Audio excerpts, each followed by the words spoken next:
I want you to be able to travel like yesterday, go see the world. Hey guys, how are you? Welcome back to my YouTube channel. Today's video is going to be about how I afford to travel.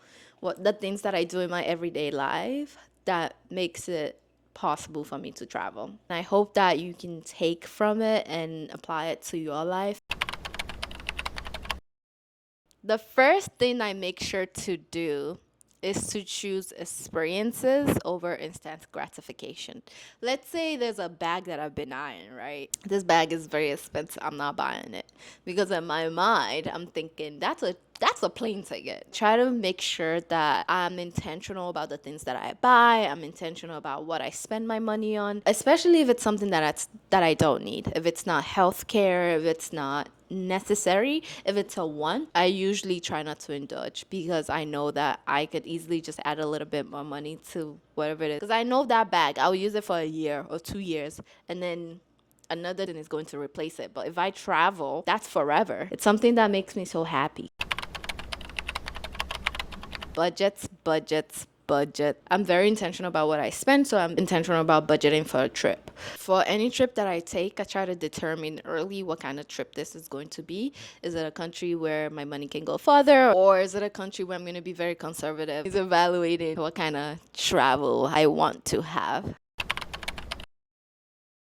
Buying during peak season, it's usually pricier, and that's when people travel the most. Peak season for most countries is summertime, from May to August, because school's out, people can travel, parents can take their kids places. Weather's usually very nice during this time, and so something that I also look out for is low season, times where people don't usually travel. So maybe it's winter in a country, people aren't inclined to go there because who wants to go on vacation and be cold? Really, I don't want to be on vacation and be cold, or raining season, because you don't want rain to ruin this vacation that you've planned. Hours and hours and money's been spent. You just want it to be dry and enjoyable. I said, wait a minute. Wait a Low season is definitely cheaper. Like, it's cheaper for flights, it's cheaper for Airbnbs, it's cheaper for experiences, activities that you're going to be doing. So that's something that I also do. I like to fly into places during off season. And sometimes does that mean that it rains on me? Yes, but does it mean that I get cheaper flights and cheaper experience and cheaper stay? Absolutely. So take that, and do what you will with that information. To ensure that I get my tickets at least 3 months. Yes, 3 months in advance before I'm going somewhere. Like, if you see me posting about a trip, most likely I bought those tickets, or like the tickets about 3 months ago, about 4 months ago, about 5 months ago, sometimes even like 7 months ago. Because doing it that way, one, gives me the room to be able to pay everything off before the trip comes along. And also, you're more likely to get cheaper tickets that way. Another thing that I do is, if I don't have a specific place that I want to go, I would just go on Google Explore and just look at the countries that I can travel to for a less expensive trip. You can do up to 6 months, and you can put like weekend, weekday. So if you have a specific location or like a specific place where you have to be at a specific time, this might not work as well as if you're just exploring and if you're open. I've noticed if you fly out at bigger airports, you're more likely to also find cheaper flights. So I told you guys in the first video that I made that I'm in Philadelphia. And because I have lived in New York for so many years, I know that flying out of JFK, you're more likely to find cheaper flights. You can also do this for yourself too at whatever major airport that's near you.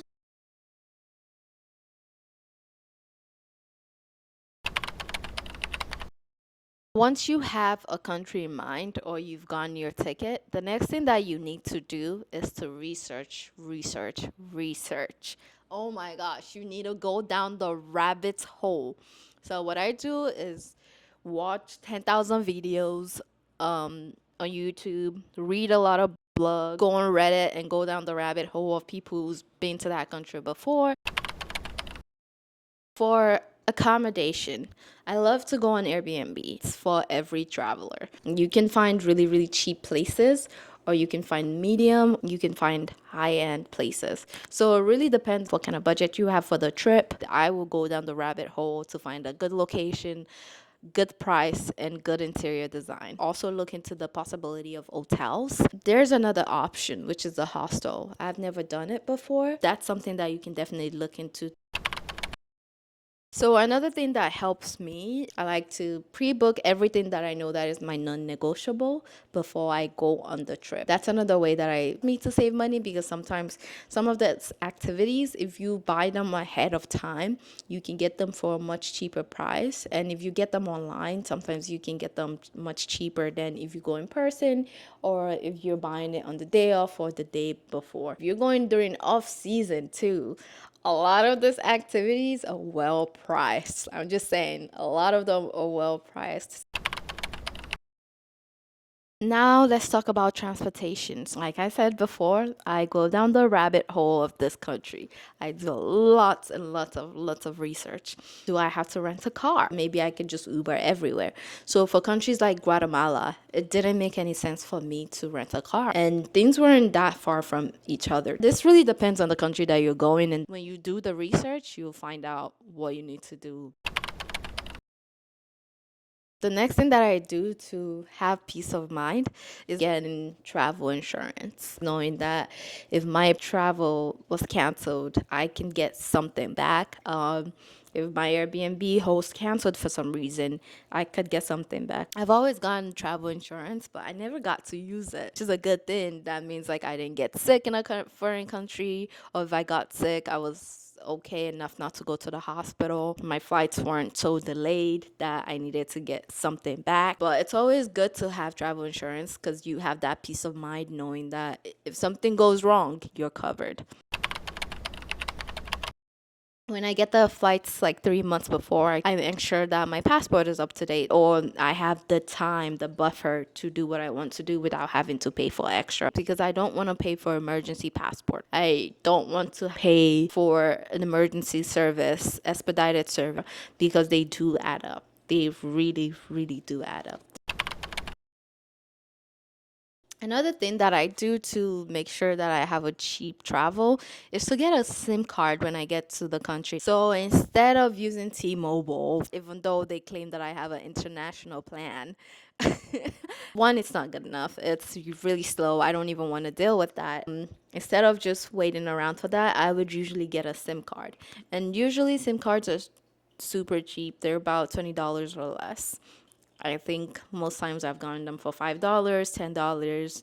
I don't even think I've spent up to $20 on SIM card yet. So, and I hope I don't have to spend $20 on SIM cards. And you have unlimited service, you have a phone number that people can call you on. And this is really good, because some of the activities that you want to do in the country, they ask for phone numbers at times. So you can give them that phone number. You have the ability to Google Translate if you're experiencing language barrier. I always recommend getting a SIM card when you get to a new country, instead of relying on your phone internet. You can also get eSIMs. I usually like to get the physical one, put it in my phone, know that it works. I usually get that at the airport or just a corner shop somewhere. Create a Google itinerary, like a Google Doc itinerary. So writing everything down and putting the price of everything that you are going to be doing helps you realize like how much you are going to spend, and you're able to add everything. You're able to see what you're paying for, that you don't pack your itinerary. You have days where you can just relax and kick back and enjoy the trip, or just walk and wander lost, all of that stuff and more. Those days also save you money, because if you don't have an activity planned, all you probably have to do is just walk and see some free sights and eat some good food and go to the markets and see, just be like the locals. Let's talk about money. One, notify your bank that you're going away so they don't block your card that you are going to be using. This one, right? if you cannot use credit card, if you're not a credit card person, that means if you buy the stuff and you don't pay back, please don't take this advice. So don't take this one, what I'm about to say. But if you are a credit card person, you can get the foreign transaction free cards. There a lot of banks have that. You can get that and you can use the card in different countries without getting any fees, and that would save you a lot of money because those little fees, they add up at the end of your trip. They really add up, especially if you're doing like big purchases. They will add up. So looking into that, and also I believe that there's some apps wise where you could just use the bank to transfer money and you wouldn't get a transaction fee. But I'm only using the credit card because I want to get the points. That's everything that I do to ensure that my trip is, affordable for me. That's how I'm able to afford trips. Okay. I do want to recognize that I'm speaking from a place of privilege where sometimes I don't necessarily have to get visas to go into other countries. I just want to acknowledge that before the video's over. I hope you were able to take some nuggets out of this. Remember to save so you can see the world, and remember that your father's farm is not the biggest farm. So you can see how other people live their life. Traveling really opens you up to what it's like in the other parts of the world. You get to see their culture, you get to eat the food, you get to experience life as a local. That's all I got today. Please let me know if you want me to make more videos about traveling and what exactly would you want me to make. I am thinking of showing you guys how I create my itinerary, all the work that goes into it and what it usually looks like at the end of it. But yeah, those are the things that I do. If anyone also does something else that helps them have affordable trips, please put them down in the comments. I would love to read because I love when I can be traveling and be bougie on a budget. That's my favorite thing in the world. So let me know some things that you guys do to ensure that you have a cheaper trip. Thank you so much for being here, for spending this time with me. And I hope to see you guys on Wednesday. Love you, babes.